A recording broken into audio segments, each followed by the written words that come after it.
Bom dia a você que me está a ouvir.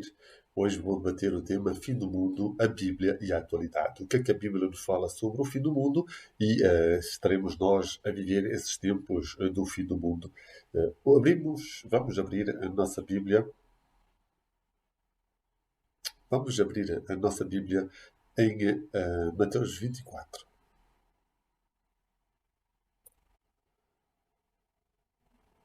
Que em Mateus 24 nós podemos ver, e vamos ler, que Jesus vai estar a falar aos discípulos, aos apóstolos, e vai-lhes dar vários ensinamentos sobre os eventos que vão se passar antes da sua vinda.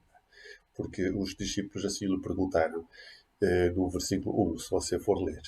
No versículo 2. Depois então Jesus diz, estamos aqui no versículo 29. Depois daqueles dias de sofrimento, dos últimos acontecimentos, o sol ficará escuro e a lua não brilhará mais. As estrelas cairão do céu e os poderes do espaço serão abalados. Então o sinal do Filho do Homem aparecerá no céu. Todos os povos da terra chorarão e verão o Filho do Homem descendo das nuvens, com poder e grande glória. Ora, para começar, nós vemos que vai haver um momento de grande sofrimento, em que o sol vai escurecer, a lua vai parar de dar a sua luz, as estrelas cairão do céu, vamos ver o que é que isto poderá simbolizar, e veremos que então Jesus vai vir para buscar o seu povo. Agora, e isto aqui vai acontecer quando? Vemos aqui, a grande trombeta tocará. Quando a grande trombeta tocará, isso acontecerá. E ele então mandará os seus anjos para os 4 cantos da terra, e os anjos reunirão os escolhidos de Deus de um lado para o outro do mundo, não é verdade? Isto, então, Jesus vai vir e vai ressuscitar o seu povo e vai levar com ele. Mas que vai isto, então, acontecer antes, ou o que é que vai acontecer, então, depois daqueles dias de sofrimento? O que é que isto quer dizer, estes dias de sofrimento, o sol, a lua e todos estes eventos? Jesus continua o seu discurso e para isso, para entender o que isto quer dizer, vou trazer aqui uma interpretação que eu creio bíblica e creio ser a mais fiel do que as outras que estão a ser trazidas pelos outros teólogos. Vejamos aqui, do versículo 36. Jesus continuou dizendo, mas ninguém sabe nem o dia nem a hora em que tudo isto vai acontecer. Primeiro, ninguém sabe o dia nem a hora. Não há horas.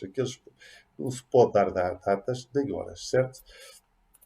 Nem os anjos do céu, nem o Filho, mas somente o Pai. A vinda do Filho do Homem será como aquilo que aconteceu no tempo de Noé. Este é um evento. Vamos ter que estudar, então, ver o que aconteceu no tempo de Noé, para saber, para compreendermos, então, a vinda do Filho do Homem. Pois, antes do dilúvio, o povo comia e bebia, e os homens e as mulheres casavam, até o dia em que Noé entrou na arca. Porém, não sabiam o que estava acontecendo, até que veio o dilúvio e levou a todos. Assim também será a vinda do Filho do Homem. Então, como vai ser a vida do Filho do Homem? Vai ser em momentos em que o povo vai estar a fazer os seus afazeres. Uns vão estar a cozinhar, outros vão estar a se ocupar de estar nos cafés ou a beber, e outros vão estar nos seus casamentos, outros vão estar a programar os seus casamentos, e por aí adiante, até que vai acontecer o grande acontecimento que vai trazer o sofrimento sobre o mundo, e que vai matar a maior parte das pessoas. Isso vamos ver em breve. Mas vamos então ver o que se passou no tempo de Noé para melhor compreender. Para isso, vamos então pegar Gênesis, capítulo 6, e comecemos pelo versículo 1. Gênesis, capítulo 6, não está aqui o capítulo, normalmente você segue aqui, está o versículo. E aconteceu que, como os homens começaram a multiplicar sobre a face da terra, eles nasceram filhas, viram os filhos de Deus, que as filhas dos homens eram formosas, e tomaram para si mulheres de todas as que escolheram. Então disse o Senhor, não me contenderá o meu espírito para sempre com o homem, porque ele também é carne. Porém, os seus dias serão 120 anos. Havia naqueles dias gigantes na terra, e também depois, quando os filhos de Deus entraram às filhas dos homens, e delas geraram filhos. Estes eram os valentes que houve na antiguidade, os varões de fama. E viu o Senhor que a maldade do homem se multiplicava sobre a terra e que toda a imaginação dos pensamentos do seu coração era só má continuamente. Então arrependeu-se o Senhor de haver feito o homem sobre a terra e pesou-se-lhe o seu coração e disse o Senhor: Destruirei de sobre a face da terra o homem que criei, desde o homem até o animal, até ao réptil e até à ave dos céus, porque me arrependo de os haver feito. Não é, porém, achou graça aos olhos do Senhor. Primeiro, então vemos aqui que o ser humano vivia num contexto diferente do que nós vivemos hoje, certo? Porque aqui nos diz que os homens começaram-se a multiplicar, as mulheres eram muito belas, e que então os filhos de Deus viram que as filhas dos homens eram boas. Estes filhos de Deus, quem serão estes filhos de Deus? Há várias interpretações sobre esses. Uma delas diz que os filhos de Deus são os descendentes eh, de Abel, que em Abel, os filhos de Sete, são os filhos de Sete, os filhos de Deus, e as filhas dos homens seriam as filhas de Caim. Viram que as filhas de Caim eram bonitas, e então tomaram para si mulheres. E isso fez com que toda a carne se contaminasse e que Deus decidisse destruir a terra. Essas gerações, Deus destruísse a terra com esses acontecimentos. Será que essa é uma interpretação, mas a qual eu não estou de acordo, porque quando vermos aqui, vemos que essas relações fez com que houvessem gigantes na Terra e também que fez com que delas fizessem valentes, que houve na antiguidade os varões de fama, certo? Ora, não é a relação entre homens e mulheres, uns pecadores e outros menos pecadores, porque todos são pecadores, que faz com que haja seres especiais, seres gigantes, seres varões da fama. Que outra possibilidade temos nós para estes acontecimentos? Se nós pegarmos o livro de Jó, no primeiro capítulo, nós podemos ver. Havia um homem na terra de Cus, cujo nome era Jó, e este era homem sincero, reto e temente a Deus, e desviava-se do mal. E nasceram-lhe 7 filhos e 7 filhas. E era o seu gado 7.000 ovelhas, e 3.000 camelos, e 500 jumentas de bois, e 500 jumentas. Era também muitíssima gente ao seu serviço, de maneira que este homem era maior do que todos os do Oriente.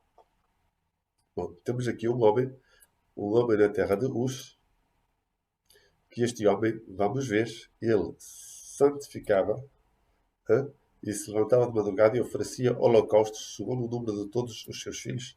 Ora, que fazia sacrifícios, este homem era um sacerdote, fazia sacrifícios a Deus, para que Deus pudesse perdoar os seus filhos, os pecados dos seus filhos e filhas, e para que fossem perdoados. E então, vejamos aqui o versículo 6. E vindo um dia em que os filhos de Deus vieram apresentar-se perante o Senhor, veio também Satanás entre eles. Vejamos aqui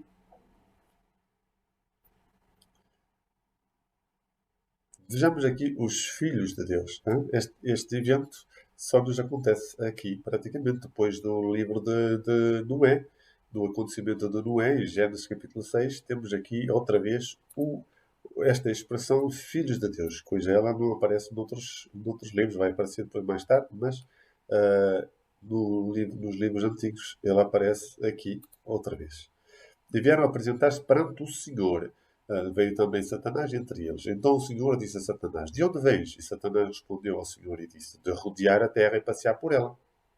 Ora bem, nós vemos aqui então que Satanás não se encontra não se encontra sobre a terra, porque ele veio de rodear a terra e passear por ela. Ele se encontra no céu, juntamente com os filhos de Deus e com Deus ele mesmo, com o Senhor, certo? Ora, quem são então estes filhos de Deus? Como nós podemos ver, estes filhos de Deus são seres que se apresentam também diante de Deus e que têm a possibilidade de estar no céu. Satanás, ele é o representante da terra, por isso ele se apresenta perante Deus para se apresentar como sendo o diretor, o príncipe desta terra. Certo? Ora bem, quem são então estes filhos de Deus? Estes filhos de Deus, o texto nos indica que são seres outros criados por Deus, que não vivem sobre a terra.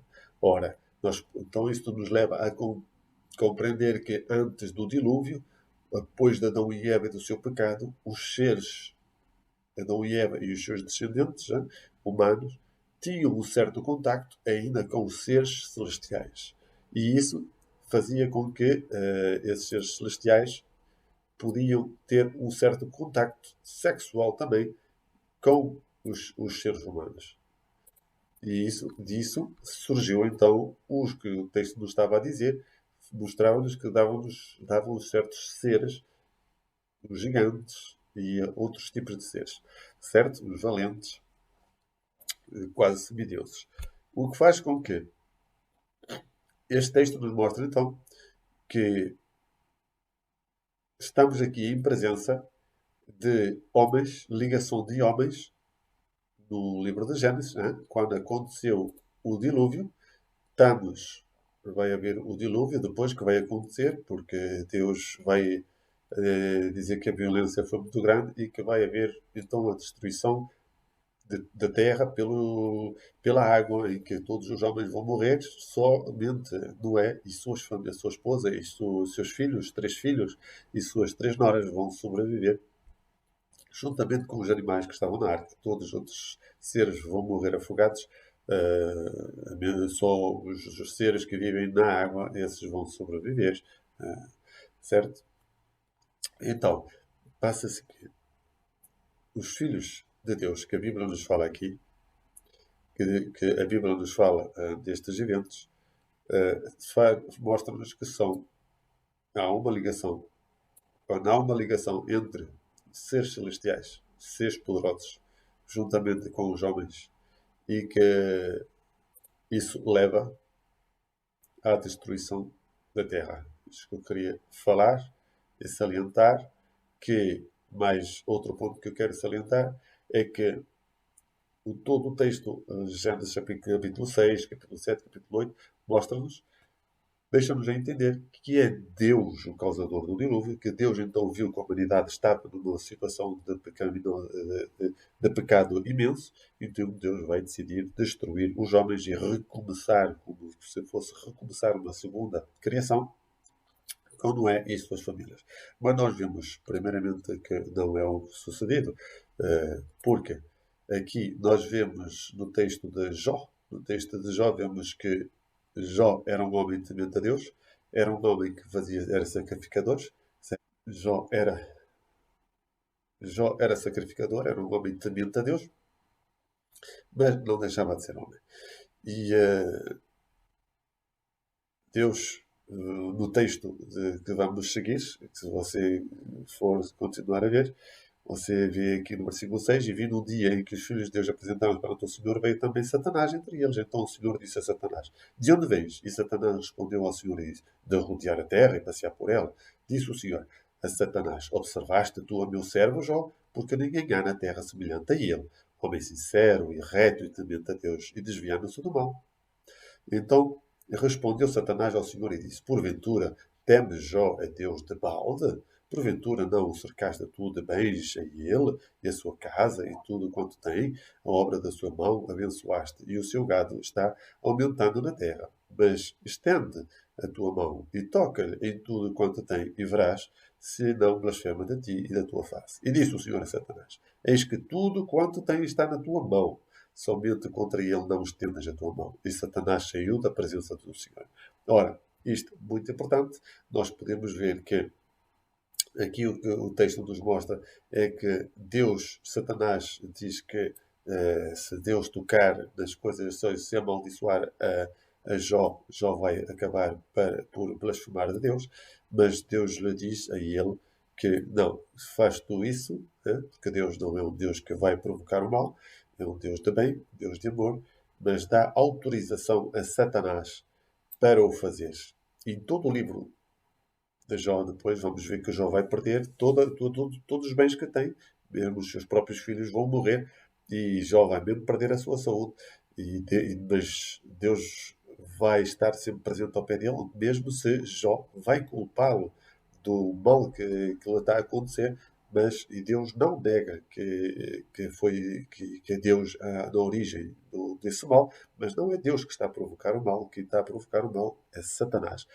Ora bem, por que dizer isso? Porque aqui, no livro de Jó, aconteceu precisamente a mesma coisa. Mesmo se Deus é aquele que está a ser culpado, o que disse que foi ele que provocou o dilúvio, não é ele que provocou o dilúvio, não foi ele que causou o dilúvio diretamente, certo? Porque ele é o criador de tudo. Podemos dizer, foi ele que criou os filhos dos homens, foi ele que criou os homens, então é ele que está na origem de tudo, certo? Mas não é Deus que causa o pecado, não é ele que decide para que os homens pequem e a gravidade dos seus pecados e dos seus, das suas decisões.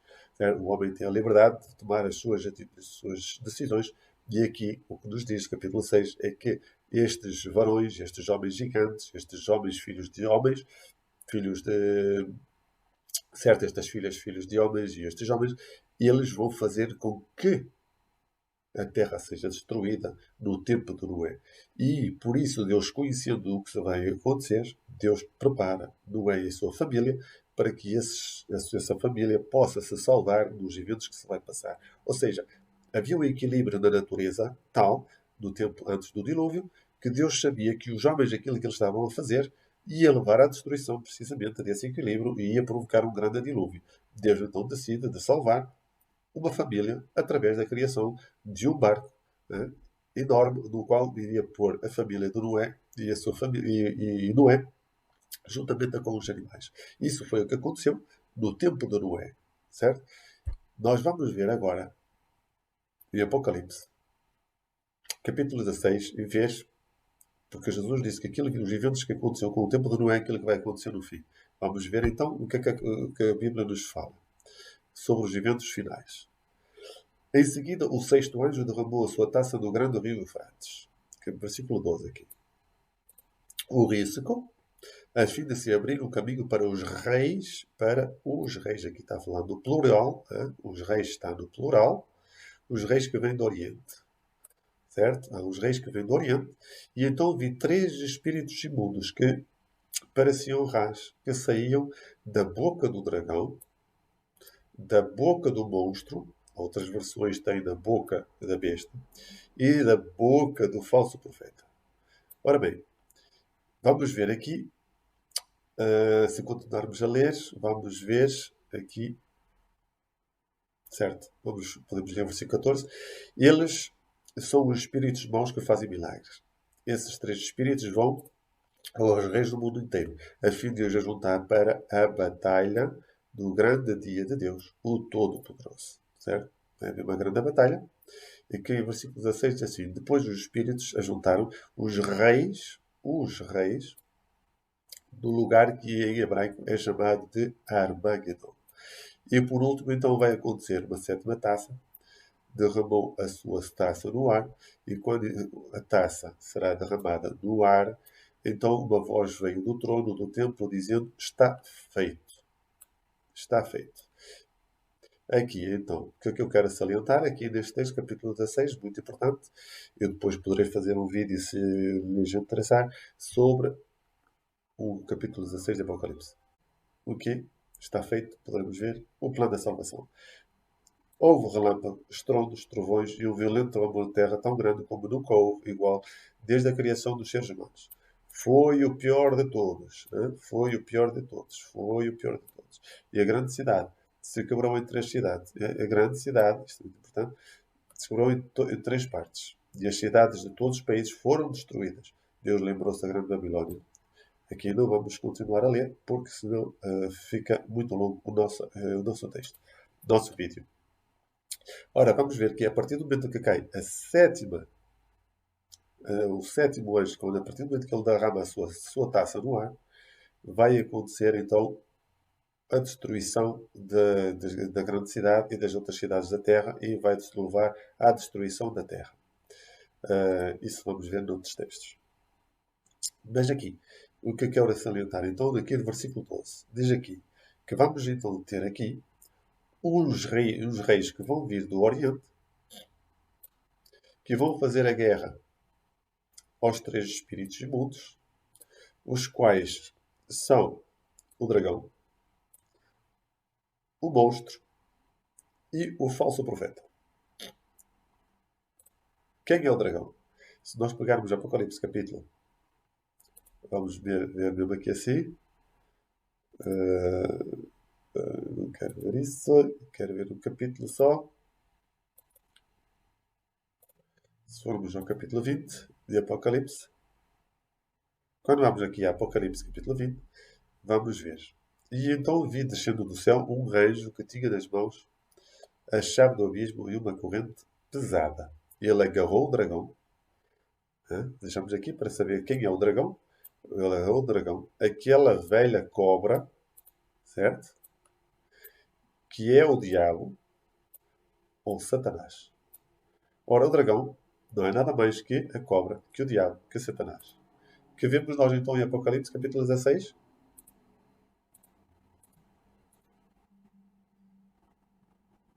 Nós vemos que vai haver uma ligação entre Satanás, ou seja, seres celestiais, certo? Entre seres celestiais, com poderes terrestres, a besta e o falso profeta. A besta é sempre, designa sempre, o monstro designa sempre o poder dominante sobre a Terra, neste caso é os Estados Unidos, o poder que domina a Terra, militarmente, estamos a falar economicamente, mesmo economicamente podemos dizer que para já os Estados Unidos, não se está a ser ultrapassado pela China, para já é os Estados Unidos que consegue pôr sanções nos outros países e consegue impedi-los de comercializar. Vemos que eles fizeram isso com a Síria, com a Líbia, com a Venezuela, recentemente, e mesmo pôs sanções à França, pôs sanções em muitos países, mesmo à China, colocaram por sanções, mesmo se a China também começa a pôr sanções aos Estados Unidos. Mas quem é o país que consegue dominar isso para já é os Estados Unidos. Por isso, os Estados Unidos aqui estamos a falar de um monstro, sendo os Estados Unidos, e, e o falso profeta, não interessa estar a falar aqui quem é o falso profeta para já, neste caso. O que importa é que há uma ligação entre o dragão, entre os seres poderosos, poderíamos dizer celestiais, juntamente com os seres humanos. E isso vai fazer com que vai haver a destruição de toda a Terra, que vai provocar a grande batalha do dia de Deus. Mas, então, isto vai provocar então o que se chama a Guerra do Armagedon. Armagedon é uma palavra hebraica, como diz aqui o texto, hebraica, que quer dizer montanha ou montanhas de Megiddo. Montanhas de Megiddo. Megiddo é uma cidade que existiu e que existe atualmente em Israel, no norte de Israel, a qual sabem, os habitantes dessa vila estão à espera, você pode ver isso no YouTube, pode achar vídeos sobre isso, estão à espera que vai haver um grande conflito, do qual vai haver um conflito que vai se desenrolar em Megiddo. Megiddo porquê? Porque nas montanhas de Megiddo, isto quer dizer, a cidade de Megiddo encontra-se ao norte de Israel, quer dizer que vai haver uma guerra pelo norte de Israel. Os reis vão estar prontos, os reis que vêm do Oriente, vemos que eles vão atravessar o rio Eufrates, ou seja, o conflito da Síria, e que isso vai fazer com que esses reis venham do Oriente e venham para onde? Para o norte de Israel. Para o norte de Israel, eles estão lá, os reis estão no lugar, para provocar então esta guerra do Armagedon. Quando acontecer então esta guerra entre os reis do norte, ou os reis que vêm do Oriente, neste caso sabemos que os reis estão acima de Israel e que Israel considera como ser um inimigo e que Israel constantemente, quase todas as semanas, ataca esses reis do norte. Quem são? Nós sabemos que na atualidade são a Rússia, o Irão, a China também lá se encontra, e são principalmente esses países, mesmo se tem outros países que estão ligados com eles. Podemos ver em Ezequiel 38. aqui vemos então que quando houver o sétimo anjo, quando vai derramar a sua taça no ar, vai haver, sair do trono uma voz que diz está feito, ou seja, está consumado, não há mais nada a fazer. Uf, este estar feito é, vemos esta mesma expressão, eh, praticamente estar feito, em Mateus capítulo 25.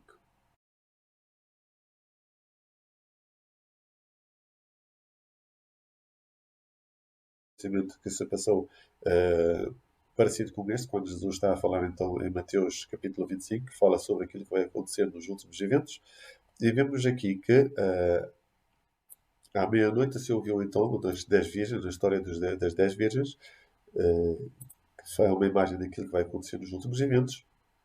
Diz-nos o seguinte: à meia-noite se ouviu este grito: o noivo está chegando, venham-se a encontrar com ele. Houve um grito no momento em que as pessoas não estavam à espera, quando as pessoas estão a dormir, neste momento, ou seja, as pessoas não estão à espera do que vai acontecer, quando acontecer, e que então nesse grito vai dizer: venham ao encontro com ele. E isso faz com que umas vão estar prontas e outras não vão estar prontas, certo? Portanto, fiquem vigiando porque vocês não sabem qual será o dia e a hora que isso vai acontecer. Ora, uns vão estar prontos, outros não vão estar prontos, porque assim como no tempo do Noé, as pessoas vão estar a comer, a casarem, a fazer os seus a fazer, a trabalhar, outros estar os seus a fazer, certo? E isso vai acontecer de um momento para o outro, e que quando sair então essa voz do céu, estar feito, está feito. Não há mais possibilidade para o ser humano de se arrepender. Porquê? Porque esta taça do ar, vamos estudar então o que é esta taça, o que é esta derramou a sua taça no ar. O que é que isto pode acontecer? Primeiramente, vemos em 2 Pedro, capítulo 3, versículo 12, diz o seguinte: esperem a vinda do Filho de Deus e façam o possível para que venha logo. Naquele dia, os céus serão destruídos com fogo. Vejam bem, os céus serão destruídos com fogo e tudo o que há no universo ficará derretido. Certamente aqui no universo estamos a falar do nosso planeta. Hein? Naquele dia, os céus serão destruídos com fogo. Ora, enquanto que Noé, no tempo de Noé, a terra foi destruída, os homens e os animais foram mortos pela água, aqui nos últimos tempos eles serão destruídos com fogo, certo? Haverá outras passagens que nos possam mostrar isso. Vamos ver, capítulo Apocalipse, capítulo 6. Diz assim, versículo 12: Eu, em seguida, vi o cordeiro quebrar o sexto selo. Houve um violento terremoto, né? Como no capítulo 16 que a gente viu. Terremoto como nunca houve. O sol se tornou negro, como uma roupa de luto. Hein? Vejam, o sol se tornou negro, o mesmo evento que a gente leu em Mateus capítulo 24. E a lua ficou toda vermelha com sangue. As estrelas caíram do céu sobre a terra. Vejam que aqui estamos a falar dos últimos eventos, porque foi aquilo que também chegamos a ler em Mateus 24. Não sei se está recordado, se não, vá ver o texto de Mateus capítulo 24, aquilo que aconteceu, certo?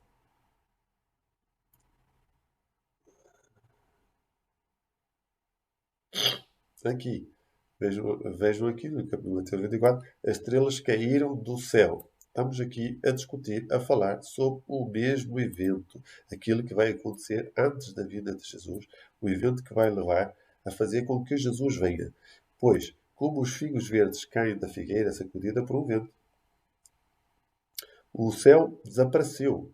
Aqui este é muito importante, este texto. O céu desapareceu como um rolo de papel que se enrola de novo. E todos os montes e ilhas foram tirados dos seus lugares. Vejam que aqui nos fala que o céu desapareceu como um rolo de papel. Este texto acrescenta esta passagem para nos mostrar que estes eventos, as quedas das estrelas, o, aquilo que estava aqui, aquele grande terremoto que vai acontecer, terremoto é ligado novamente a uma grande guerra. Vai haver um violento terremoto, uma grande guerra como nunca houve, que a gente leu em Apocalipse capítulo 16, vai fazer com que haja uma perturbação do equilíbrio da Terra e da atmosfera, principalmente. Vemos aqui que as estrelas caíram do céu e isso vai fazer com que, então, o céu desapareça como o papel. Ou seja, faz fazer com que a atmosfera sofra o acontecimento enorme que vai levar a, precisamente, àquilo que o apóstolo Pedro tinha falado. Daqueles dias os céus serão destruídos com fogo. Hã? Serão destruídos com fogo.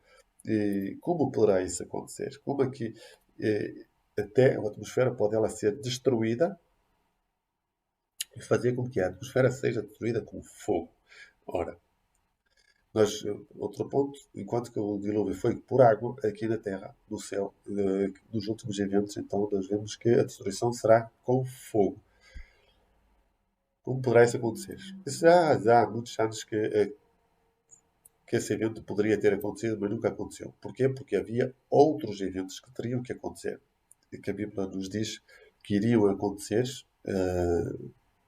e que nós podemos ter visto em Apocalipse capítulo 16, certo? Aqui, não vou estar agora a discutir, mas aqui fala que o grande rio Eufrates seria secar eh, e que estes espíritos imundos teriam que se unir, certo? Estes eventos teriam ter que acontecer para que então acontecesse o que nós estamos então agora a estudar sobre como é que o céu pode então ser abalado e a atmosfera ser destruída pelo fogo. Ora, os russos desenvolveram uma bomba que é chamada da Tsar Bomba. Em 1961, eles fizeram-na explodir essa bomba. E essa bomba tinha, é uma bomba atómica que tinha uma força de 50 megatons. Ela, na realidade, não tinha força de 50 megatons. Ela foi reduzida, né? Nós vemos aqui reduzida, a 50 megatons. Mas ela, na realidade, os russos dizem que ela tinha a possibilidade de ser explodida com 100 megatons. O que é 100 megatons? Vamos procurar aqui a ver o, um exemplo da força que poderá ter essa bomba. Se procurarmos aqui a capacidade das 50 megatons que elas podiam, né? Estamos aqui a falar da mesma bomba, megatons, vamos ver aqui. Tal capacidade de destruição equivalia a todos os explosivos usados na Segunda Guerra Mundial por 10, ou seja, multiplicação por 10 vezes mais forte esta bomba de 50 megatons do que todos os explosivos feitos durante a Segunda Guerra Mundial. Quer dizer que esta bomba, se ela explodisse com 100 megatons, ela teria a capacidade de 20 vezes a explosão de todos os explosivos realizados durante a Segunda Guerra Mundial. Uma só bomba. Você poderá procurar então aí no YouTube, ver mais sobre características sobre esta bomba. Como você vem aqui, como eu estava a falar, ela poderia deixar aproximadamente 100 megatons, mas foi reduzida para que não destruísse a Terra. Ora, vemos aqui, essa bomba foi explodida na Rússia, aqui está Moscou, foi explodida aqui e vamos ver o que ela poderia fazer. Aqui, se pegarmos aqui a Vila de Paris, aquilo que ela destruiu, a bomba, podemos ler aqui com o amarelo, tudo o que está aqui foi a bola de fogo, aquilo que você pode ver no pé do cogumelo, e o vermelho, então, é destruição total. Né? Vemos aqui que toda esta área aqui mais acinzentada é Paris, juntamente com as vilas que se encontram à volta, que tem aproximadamente 20 milhões de habitantes. Ora, nós vemos que ela sai desse círculo, é, a sua destruição total, estamos a falar de uma destruição total, é superior a, a todos esses habitantes. Ou seja, se essa bomba caísse com 50 megatons, estamos a falar de 50 megatons, ela teria provocado a morte de mais de 20 milhões de habitantes em Paris, fosse enviada para Paris. Mas isto, então é bomba de 50 megatons. E aqui é destruição total. Você, quando passar desta linha vermelha para cá, a destruição passa de 90%, 80%, 70%, até chegar ao momento em que não tem mais destruição. Mas ela leva muita destruição ainda depois desta linha vermelha. Muita, muita, muita destruição. Muita gente morreria depois fora desta linha vermelha. Isso mostra para você o que poderá fazer uma só bomba de 50 megatons, quando na realidade ela tem a capacidade de 100 megatons de destruição. Certo? Seguindo, o que quero eu dizer com isso? Nós podemos dizer que esta bola aqui, como poderemos ver aqui, é a bola de fogo, é este cogumelozito aqui, certo? O cogumelo que vai provocar aqui embaixo vai provocar uma, uma bola de fogo, e depois essa bola de fogo vai se estender ainda muito mais de destruição, e pouco a pouco perde a sua força. Agora, vamos mostrar então outro vídeo sobre o que Putin fala sobre o poder da Rússia, sobre bombas atómicas e o que poderá acontecer se houver uma guerra contra a Rússia. Конечно, это катастрофа всемирная. Но я повторяю, мы не можем быть инициаторами этой катастрофы, потому что у нас нет превентивного удара. Да, в этой ситуации мы как бы ждем, что в отношении нас кто-то применит ядерное оружие. Сами ничего как бы не делаем. Ну да, но тогда агрессор, он все равно должен знать, что возмездие неизбежно, что он будет уничтожен. И, ну что ж, а мы жертвы агрессии. И мы как мученики попадем в рай. А они просто сдохнут. Потому что они даже раскаяться не успеют.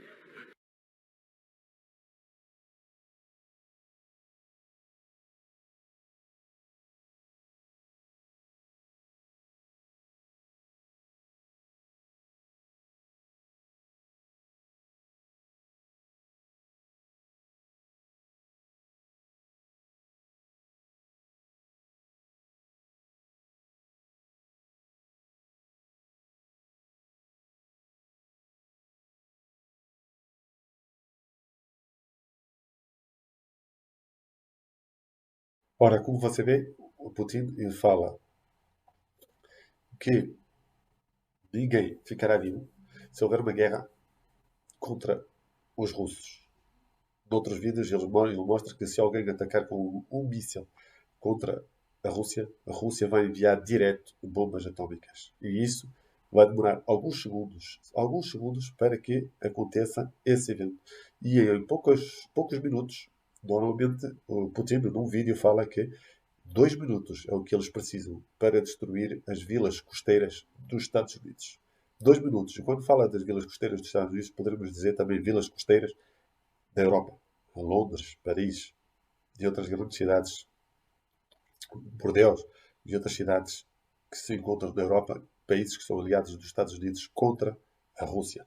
Estados Unidos, a Rússia, em menos de 2 minutos, destrói por completo essas cidades. Ora, outro ponto que queria salientar é que esta bomba foi explodida no dia 30 de outubro de 1961. Desde aí, se nós considerarmos que os russos não desenvolveram mais a sua tecnologia até o dia de hoje, o que eu duvido muito, porque já passaram praticamente 60 anos depois deste evento. Ora, se nós considerarmos que os russos lançaram a sua primeira bomba atómica em 1947, de 47 até 61, passaram-se 15 anos. Se tanto. Em 15 anos desenvolveram esta bomba, os russos, com esta capacidade mortífera. Que eles desenvolveram, então, até o dia de hoje? Não se sabe. O que sabemos é que se nós estivermos atentos, então, àquilo que falou Putin, se houver uma guerra contra a Rússia, haverá uma destruição total dos seres humanos. E isso acontece. E isso vai acontecer porque foi o que nós lemos em Mateus, em Apocalipse, capítulo 16, em versículo 12, quando fala que os reis que vêm do Oriente, quando você pega Ezequiel 38, você poderá ver que estamos aqui a falar também da Rússia. E então vi 3 espíritos. Então, quando houver este conflito entre estes reis do Oriente, juntamente contra os espíritos maus, vejamos aqui que aqui nos fala que quem são os espíritos maus são os espíritos que são a besta, o dragão e o falso profeta. Ora, nós vemos já há vários anos que quem provoca as guerras do mundo, quem está sempre a querer provocar o outro para destruí-los e tudo, é os Estados Unidos, juntamente com os seus aliados. E eles então são aqui considerados como os espíritos maus. Esta besta, o dragão e o falso profeta. E eles vão levar então a um conflito contra os reis que vêm do Oriente. E isso vai acontecer no Armagedon, ou seja, no norte de Israel. Quando o conflito se iniciar-se entre Israel, porque Israel é aliado dos Estados Unidos, quando Israel for fazer a guerra à Rússia diretamente, saiba que vai ser o fim. Isso vai fazer com que nós vamos ler aqui um texto, Marcos, capítulo 13, podemos ver. Vocês verão então o grande terror no lugar que não devia estar. Aqui estamos a falar de Jerusalém. Veja, que o leitor entenda o que isso quer dizer. Então, os que estiverem na região da Judeia, que fujam para os montes. Certo? Estamos aqui a falar, precisamente, Deus fez a profecia e Deus sabia que haveria povo dele, muito povo dele, em Israel. E que Deus está a dizer, quem estiver na região da Judeia, certo? Ou seja, de Jerusalém, Galileia, por ali abaixo, tem que fugir. Fugir para onde? Fugir para os montes. Porquê para os montes? Porquê para os montes? Porque, ora bem, nós poderemos ver porquê para os montes, nós vamos ver em Apocalipse capítulo 6, aqui à procura, Apocalipse capítulo 6, aqui, Apocalipse capítulo 6, e diz assim, versículo 15, então os reis do mundo inteiro, os governadores e os chefes militares, os ricos e os poderosos e todas as outras pessoas, escravas ou livres, se esconderam nas cavernas, debaixo das rochas das montanhas, e gritaram para os montes das rochas, caiam sobre nós, e os nos escondam dos olhos daquele que está sentado no trono e nos proteja da ira do Cordeiro. Pois já chegou o grande dia da ira dele, e quem poderá aguentá-lo? Ou seja, chegou o fim do mundo, chegou o evento final, e quem poderá sobreviver? As pessoas vão fazer o quê? Então, as pessoas vão se esconder, vão se esconder nas cavernas e debaixo das rochas das montanhas.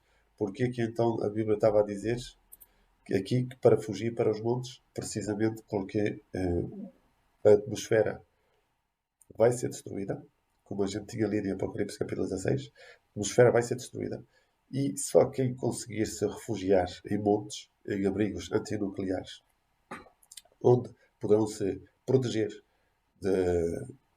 da destruição da camada do ozono, da proteção do sol, só essas pessoas, ou do frio, né? Se for acontecer isso da noite, o frio da atmosfera vai atingir a Terra e vai arrefecê-la muito. Ora, só quem conseguir se esconder nos montes, ora, por baixo da Terra, a Terra sabe-se que a Terra mantém uma certa temperatura equilibrada e só quem se encontrar em sítios que serão protegidos do sol, do muito calor e do muito frio, poderão sobreviver esses últimos eventos que vão acontecer durante algum tempo. Mas será que toda a gente poderá sobreviver? Nós vamos ler. Ora bem, nós podemos ler em Marcos, capítulo 14. Será que todas as pessoas poderão sobreviver? Vejamos aqui. Por isso é que por isso é que o texto nos fala aqui, e quem estiver em cima de sua casa, no terraço, que fuja logo e não entre para pegar nada, porque não vai haver tempo. Quando caírem bombas atómicas, quando caírem bombas convencionais sobre Jerusalém, não vai haver tempo, e nas outras cidades, como a gente viu, né, do mundo inteiro, capítulo 16 a gente viu, vemos que não vai haver tempo para ir buscar coisas a casa. Não vai. Teremos que fugir rápido das cidades. E quem estiver na Judeia tem que fugir rápido da Judeia e ir para os montes. Veja, e quem estiver no campo, porque os campos estão às voltas das cidades, quem estiver à volta dos campos, mesmo quem está nas montanhas e campo aberto, não vai, se não fugir rápido para os montes, para as grutas que tem à volta de Jerusalém, na Judeia, tem montes de grutas. Quem não fugir, não Jerusalém, Jerusalém vai ser completamente destruída, mas quem não fugir para os montes e para as cavernas não vai poder sobreviver.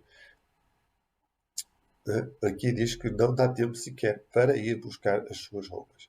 Ai das mulheres grávidas e das mães com criancinhas naqueles dias, porque vão ter que fazer a escolha de morrer com os filhos ou de deixá-los para trás e eles vão morrer.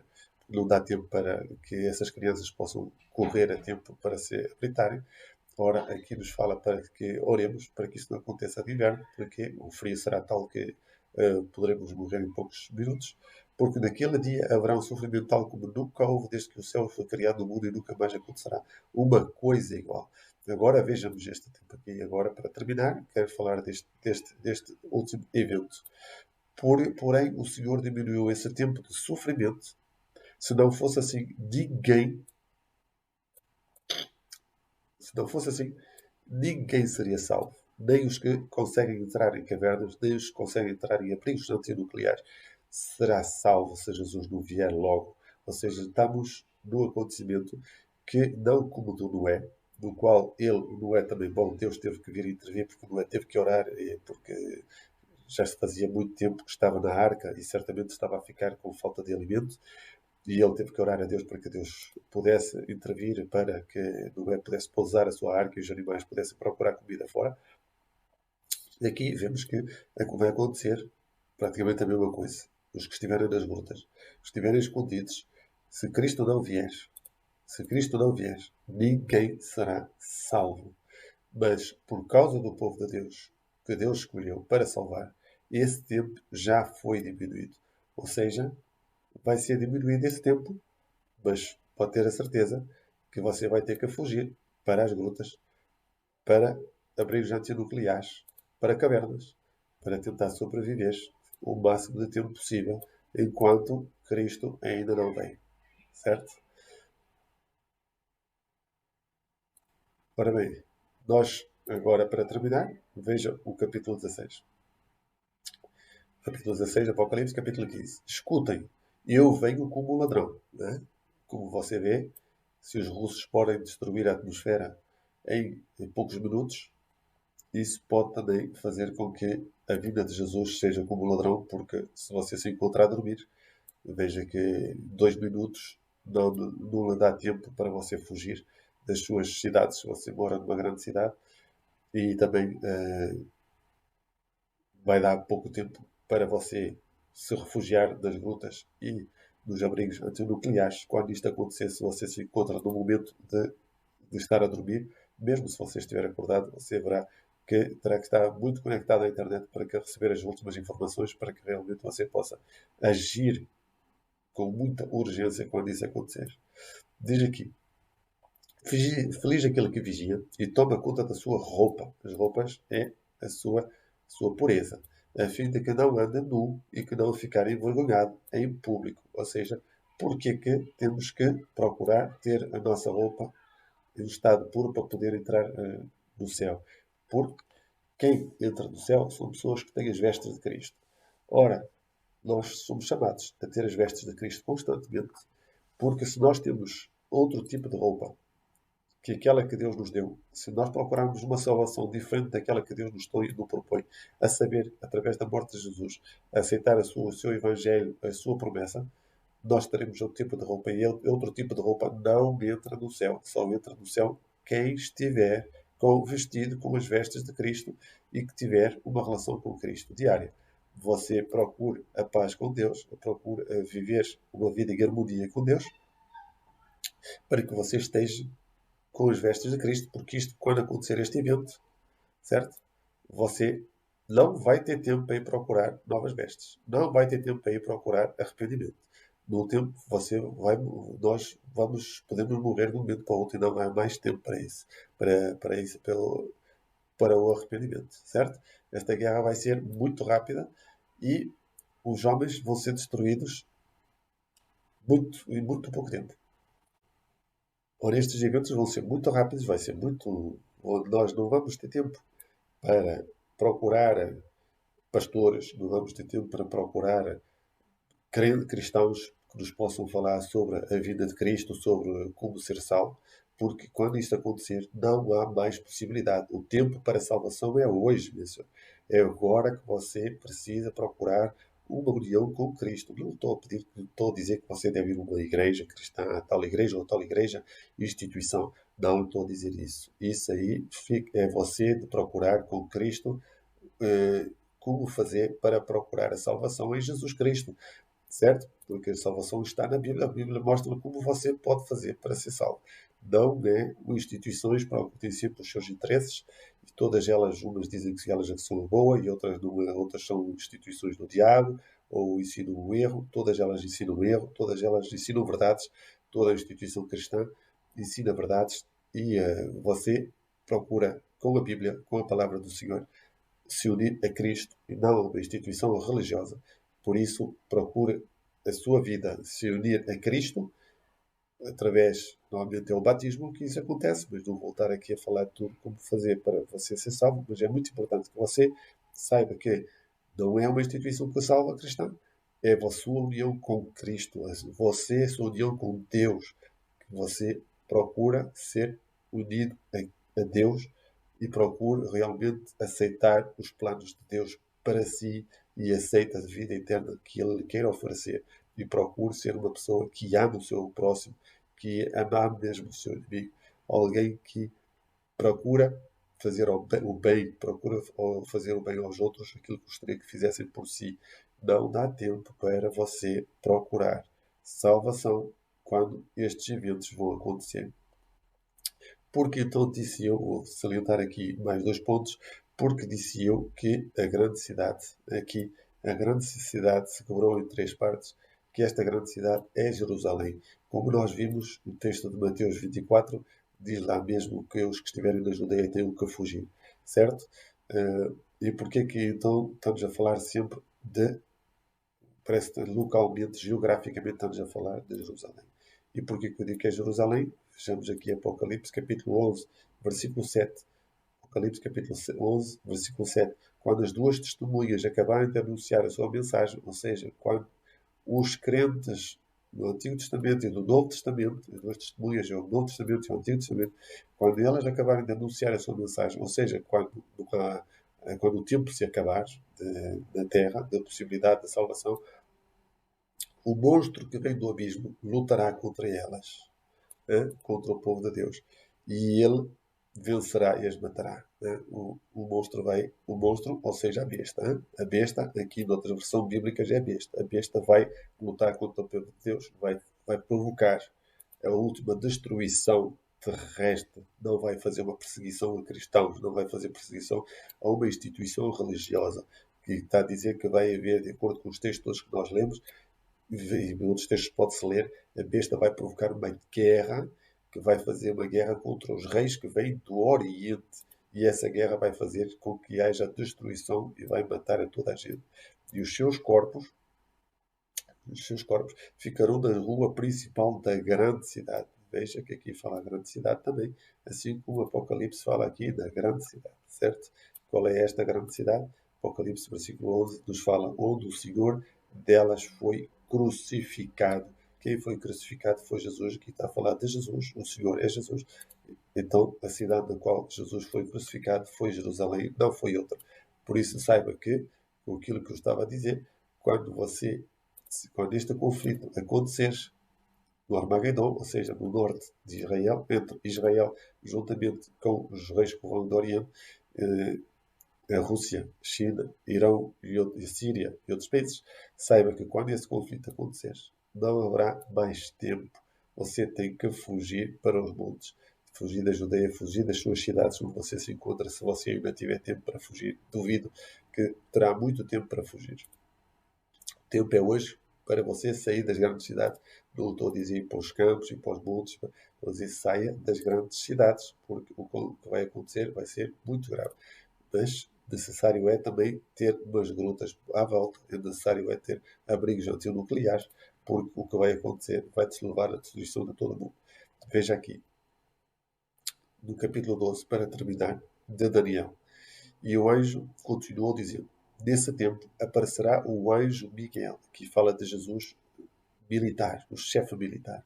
Quando Jesus, que é o protetor, neste caso o protetor do povo, é o sacerdote, Jesus é o sacerdote, é o nosso juiz de Deus. Quando ele será um tempo de grandes dificuldades, como nunca aconteceu desde que as nações existem. Vejam que estamos a falar do mesmo evento que estava a falar em Mateus 24 e Apocalipse. Mas nesse tempo serão salvos todos os do povo de Deus que tiverem os seus nomes escritos no livro. Dizem que todos serão salvos do povo de Deus. Não nos diz. Agora aqui vamos ver aqui como é que vão ser todos salvos. Muitos dos que já estiverem morrido viverão de novo. Falamos aqui da ressurreição. Os que estiverem mortos em Cristo Jesus, os que Cristo decidiu salvar, esses aí serão, esses aí vão ressuscitar, né? Vão ressuscitar. Uns terão a vida eterna, mas outros sofrerão o castigo e a destruição, desgraça eterna. Outros serão destruídos para sempre. Certo? Os que estiverem vivos vão para o céu, como não voltar agora aqui à procura de 1 Tessalonicenses capítulo 4, no fim do capítulo, você poderá ver que uns vão ser transformados de um momento para o outro e vão para o céu, e outros, os que tiverem morrido, vão ressuscitar e vão ser transformados também e vão juntamente com o anjo Miguel, ou seja, Jesus, para o céu, viver uma vida pela eternidade. Muito bem, se você gostou deste vídeo, gostaria que você pudesse também pôr uma mensagem sobre a sua opinião, a sua interpretação. E se lhe interessa ver, então, que eu faça outros vídeos como as festas do livro do Apocalipse, as festas israelitas e o livro do Apocalipse, que é muito importante para compreender o capítulo 16, e também o capítulo 16, a interpretação do livro do Apocalipse 16, juntamente com o que está a acontecer na atualidade, agora com os Estados Unidos, com o Covid-19 e tudo mais. Deus ouve o som, toma as boas decisões, procure Jesus e espero um dia vê-lo no céu, que possamos um dia nos alegrarmos pela eternidade no céu.